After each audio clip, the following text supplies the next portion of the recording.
Video में हम समझेंगे इलेक्ट्रिक जनरेटर। इलेक्ट्रिक जनरेटर एक डिवाइस है जो मैकेनिकल एनर्जी को इलेक्ट्रिक एनर्जी में कन्वर्ट करती है। इलेक्ट्रिक जनरेटर का यूज होम्स और इंडस्ट्री में लार्ज करंट प्रोड्यूस करने के लिए किया जाता है। आइए अब समझते हैं कि इलेक्ट्रिक जनरेटर कैसे काम करता है। एक इलेक्ट्रिक जनरेटर में एक रेक्टेंगुलर कॉइल होती है जिसे दो परमानेंट मैग्नेट के बिटवीन प्लेस किया जाता है। इस कॉइल को हम ABCD नेम देंगे।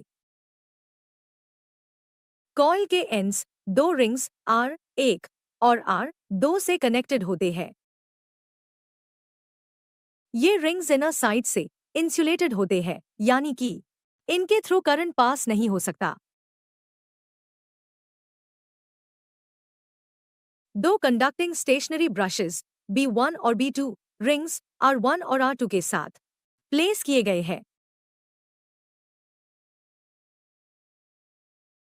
ब्रशेस के आउटर एंड्स गैल्वेनोमीटर के साथ कनेक्टेड है, जो कि सर्किट में फ्लो होने वाले करंट को शो करता है। दोनों रिंग्स R1 और R2 इंटरनली एक्सल के साथ अटैच्ड है। एक्सल को रोटेट करने के लिए मैकेनिकल एनर्जी की जरूरत होती है, जिसके लिए एक्सल को आउटर एनर्जी सोर्स से कनेक्टेड किया गया है। ये एनर्जी सोर्स कोई स्टीम इंजन हो सकता है जिससे मैकेनिकल एनर्जी प्रोड्यूस की जा सकती है। जब एक्सल रोटेट किया जाता है तब उसके साथ साथ रिंग्स भी रोटेट होते हैं। अब क्योंकि रेक्टेंगुलर कॉइल रिंग्स के साथ अटैच्ड है तो कॉइल भी रिंग्स के साथ रोटेट करता है। इसमें आर्म AB अपवर्ड और आर्म CD डाउनवर्ड मूव करता है।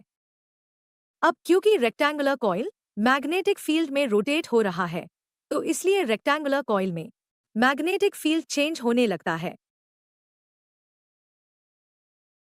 इलेक्ट्रोमैग्नेटिक इंडक्शन के अकॉर्डिंग जब भी कॉइल में मैग्नेटिक फील्ड चेंज होता है तब कॉइल में करंट प्रोड्यूस होता है।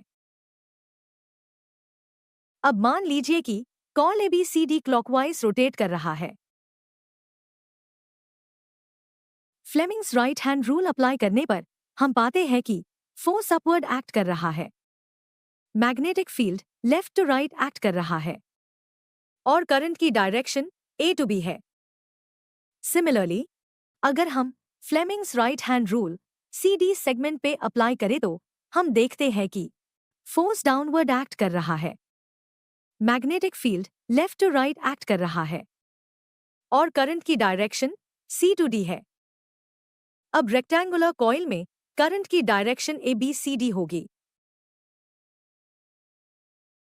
एक्सटर्नल सर्किट में current B to B1 flow कर रहा है।